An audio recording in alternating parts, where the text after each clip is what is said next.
poison but tasty. Yeah, people say run, don't walk away. Yeah, she's sweet but a psycho, a little bit psycho. At night she's screaming, mama, mama, mama.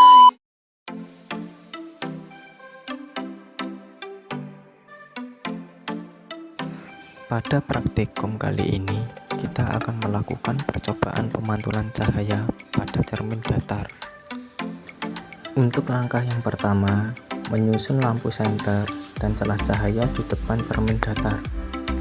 Yang kedua, nyalakan lampu senter dan amati dengan baik jalannya berkas cahaya pada saat sebelum dan sesudah mengenai cermin datar. Dan yang terakhir, mengamati sifat-sifat bayangan yang dibentuk oleh cermin datar tersebut.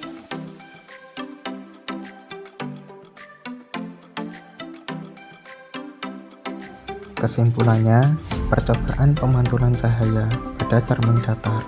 Cermin datar merupakan cermin yang berbentuk permukaannya datar. Cermin ini akan memantulkan berkas-berkas yang sejajar dengan cahaya yang datang. Sifat bayangan pada cermin datar adalah tegak, maya atau semu, dan sama besar.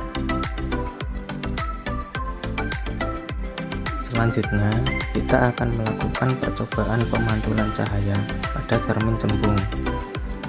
Untuk langkah yang pertama, menyusun cermin cembung dan lilin di depan layar.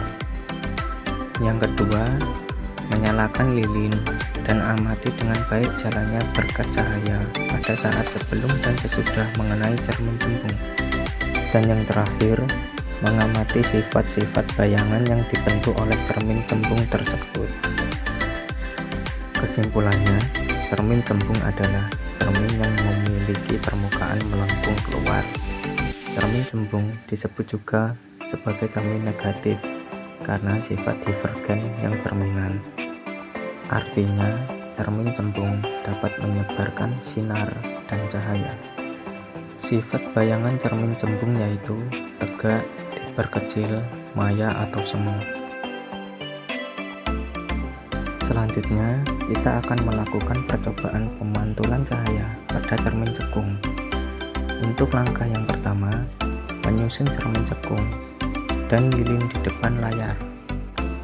Yang kedua, menyalakan lilin dan mengamati dengan baik jalannya berkas cahaya pada saat sebelum dan sesudah mengenai cermin cekung. Dan yang terakhir, mengamati sifat-sifat bayangan yang dibentuk oleh cermin cekung tersebut. Kesimpulannya, cermin cekung adalah cermin yang memiliki bentuk melengkung ke arah dalam. Cermin cekung ini tidak menghasilkan bayangan yang sejajar.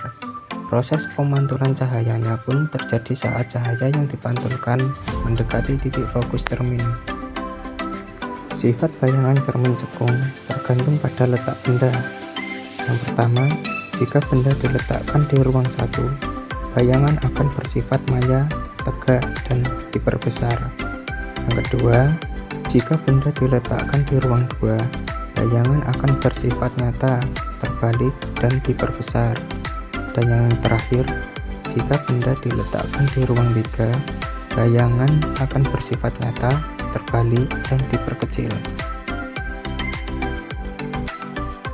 Pada praktikum kali ini, kita akan melakukan percobaan pembiasan cahaya pada lensa cembung. Untuk langkah-langkahnya, kita menyusun lilin dan cermin cembung di depan layar. Selanjutnya, mengatur letak lilin dan lensa cembung agar diperoleh bayangan nyala lilin paling tajam pada layar, dan mengamati sifat-sifat bayangan yang dibentuk oleh lensa cembung tersebut. Kesimpulan percobaan pembiasan cahaya dengan lensa cembung. Cahaya yang jatuh pada permukaan lensa cembung akan mengalami pembiasan.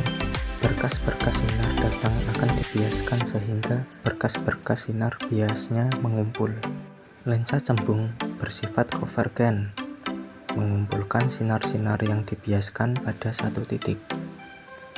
Pada lensa cembung, sifat bayangan yang terbentuk ada dua, yaitu semua bayangan maya yang dibentuk lensa cembung selalu tegak terhadap bendanya, dan semua bayangan nyata yang dibentuk lensa cembung pasti terbalik terhadap bendanya.